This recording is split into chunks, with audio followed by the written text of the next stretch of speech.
18 నెలల కూటమి పాలనలో రాష్ట్రంలో మహిళలు చిన్నారులకు రక్షణ కరువైందని మాజీ ఎమ్మెల్యే కొట్టుగుల్లి భాగ్యలక్ష్మి మండిపడ్డారు. విశాఖపట్నం వైఎస్ఆర్సీపీ కార్యాలయంలో ఆమె మీడియాతో మాట్లాడుతూ సాక్షాత్తు మహిళా సంక్షేమ శాఖ మంత్రి సంధ్యారాణి పీఏ మహిళా ఉద్యోగిని వేధింపులకు గురి చేయడం అత్యంత అమానుషమని మండిపడ్డారు. అఘాయిత్యాలు జరుగుతూ ఉన్నాయి. బెదిరింపులకి పాల్పడుతున్నప్పటికీ కూడా వాళ్ళని రక్షించాల్సినటువంటి వ్యవస్థలు కానివ్వండి, ప్రభుత్వాలన్నీ కూడా నిమ్మకు నీరెత్తినట్టు వ్యవహరించడం అనేది చాలా చాలా బాధాకరం. దీనిలో భాగంగా మన్యం పార్వతీపురం జిల్లాకు సంబంధించి సాలూరు నియోజకవర్గం, అక్కడ ఎమ్మెల్యేగా ప్రాతినిధ్యం వహిస్తున్నటువంటి సంధ్యారాణి గారు రాష్ట్ర మంత్రిగా 2 పోర్ట్ఫోలియోస్కి ఆవిడ మంత్రి, గిరిజన శాఖ మంత్రి, అదేవిధంగా మహిళా శిశు సంక్షేమ శాఖగా మంత్రిగా ఆవిడ ఉంటున్నటువంటి కాన్స్టిట్యున్సీలో అనఫిషియల్ పిఏగా చెప్పుకుంటూ ఉన్నటువంటి సతీష్ అనే వ్యక్తి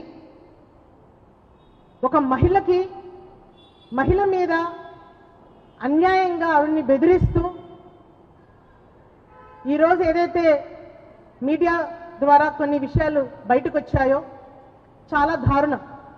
ఎందుకంటే ఒక సాధారణ కుటుంబంలో జీవనం కొనసాగిస్తున్నటువంటి వాళ్ళు, తన భర్త 2021లో కోవిడ్ కారణంగా మరణించిన తర్వాత కారుణ్య నియామకాలలో ఆవిడకి ఉద్యోగం ఇప్పిస్తానని చెప్పి అన్యాయంగా ఆవిడ దగ్గర 5 లక్షల రూపాయలు తీసుకోవటమే కాక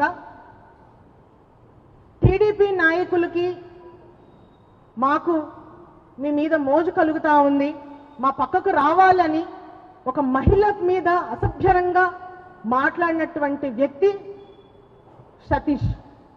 అలాంటి వ్యక్తి ఈరోజు ఒక మంత్రికి అనఫిషియల్ పిఏగా చెప్పుకుంటూ చలామణి అవుతా ఉంటే విషయాలన్నీ తెలుసుకున్నటువంటి మంత్రి గారు చేయాల్సినటువంటి విషయం ఏంటండి? ఒక మహిళగా సాటి మహిళకి అండగా నిలవాల్సింది పోయి ఈరోజు ఆ పిఏని రక్షించే పనిలో ఈరోజు సంధ్యారాణి గారు బిహేవ్ చేస్తూ ఉన్నారు.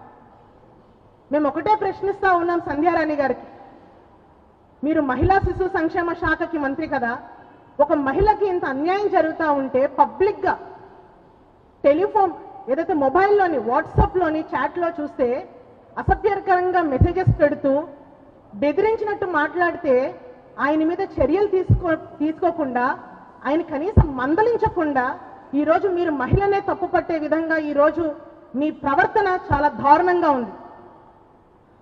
అదేవిధంగా అనకాపల్లిలో మీ అందరికీ తెలుసు, బల్క్ డ్రగ్ పార్క్ అనేది ఆ ఇష్యూ ఎంత పెద్దగా నడిచింది. అప్పుడు ప్రతిపక్ష నాయకుడిగా ఉన్నటువంటి జగన్మోహన్ రెడ్డి గారు తన విశాఖపట్నం పర్యటనలో భాగంగా వాళ్ళందరూ కూడా జగన్మోహన్ రెడ్డి గారికి విన్నవించుకొని, ఈ బల్క్ డ్రగ్ పార్క్ పెడితే కనుక మత్స్యకారులుగా మేమంతా కూడా నష్టపోతాము, ఇది మా అందరికి ముప్పు వాటిల్లే ఉంది కాబట్టి దీన్ని తక్షణమే దీన్ని అడ్డుకోండి అని వాళ్ళు వినతి పత్రం ఇచ్చిన తర్వాత ఆయన ఆదేశాల మేరకు మాకున్నటువంటి పెద్ద నాయకులందరూ కూడా వెళ్ళి అక్కడ భరోసా ఇస్తే, అక్కడ ఎవరైతే ఈ బల్క్ డ్రగ్ పార్క్ని వ్యతిరేకించినటువంటి ఒక మహిళ, ఉమా అనే మహిళ, తను రన్ చేస్తున్నటువంటి జ్యోతి ల్యాబొరేటరీని సీజ్ చేసినటువంటి విషయం స్వయంగా అక్కడ ప్రాతినిధ్యం వహిస్తున్నటువంటి ఎమ్మెల్యే గారు, ఈ రాష్ట్రానికి హోంమంత్రిగా ఉన్నటువంటి అనిత గారు సీజ్ చేసే పని చేశారు. అంటే ఎవరు వాళ్ళని ప్రశ్నించకూడదు, మాకు అన్యాయం జరిగిందని చెప్పుకోకూడదు, ఎవరు ప్రశ్నించినా కూడా వాళ్ళని సీజ్ చేయడం కానీ అక్రమ అరెస్టులతో వాళ్ళందరినీ కూడా జైల్లో పెట్టి లేనిపోని కేసులన్నీ కూడా బనాయించే ప్రయత్నం ఈరోజు కూటమి ప్రభుత్వంలో ఉన్నటువంటి నాయకులు చేస్తూ ఉన్నారు. అదేవిధంగా సత్యసాయి జిల్లాకు సంబంధించి రామగిరి మండలంలో మంగాపురం అనే గ్రామానికి సంబంధించి ఒక అంగన్వాడీ కార్యకర్త, ఒక అంగన్వాడీ హెల్పర్ మీద అక్కడున్నటువంటి టీడీపీ నాయకుడు శ్రీనివాసులు కొడుకు విష్ణు అనే కుర్రాడు ఆమెకి బెదిరించి, మీ యొక్క ఉద్యోగానికి మీరు రాజీనామా చేస్తే మమ్మల్ని నమ్ముకున్నటువంటి మా కార్యకర్తకి ఆ ఉద్యోగాన్ని ఇప్పించుకుంటాను అని చెప్పేసి అని బెదిరించే ప్రయత్నం చేస్తున్నారు. అంటే ఉద్యోగాలు చేయనివ్వరు, వ్యాపారాలు చేయనివ్వరు. ఫలానా అన్యాయం జరిగిందన్నా కూడా ఈరోజు అక్రమ కేసులు బనాయించే పరిస్థితి ఈరోజు మన రాష్ట్రంలో చూస్తూ ఉన్నాం.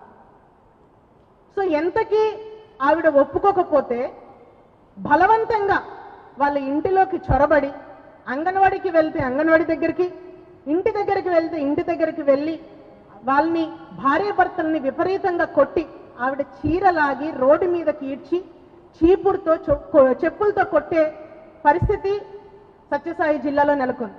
అంటే ఇంత అన్యాయంగా ఈరోజు మహిళలకి వాళ్ళు ఆపద అనేది కలిగిస్తూ ఉన్నారు. ఇది ఎంతవరకు న్యాయం చెప్పండి? అలాగా ఎన్నో సంఘటనలు మీడియా ముందు పెట్టాలనుకుంటున్నాను. కొన్ని ప్రాంతాల్లో నెల్లూరులోని కావలిలో ఒక మైనర్ బాలిక మీద మద్యంలోని అమ్మాయిని బలవంతంగా మద్యం తాగించి ఒక మైనర్ బాలిక మీద హత్యాయత్నం చేసే పరిస్థితి వచ్చింది. సో ఇలాంటి పరిస్థితులు ఈరోజు ఆంధ్ర రాష్ట్రంలో నెలకొందంటే ఈరోజు ఒక హోంమంత్రిగా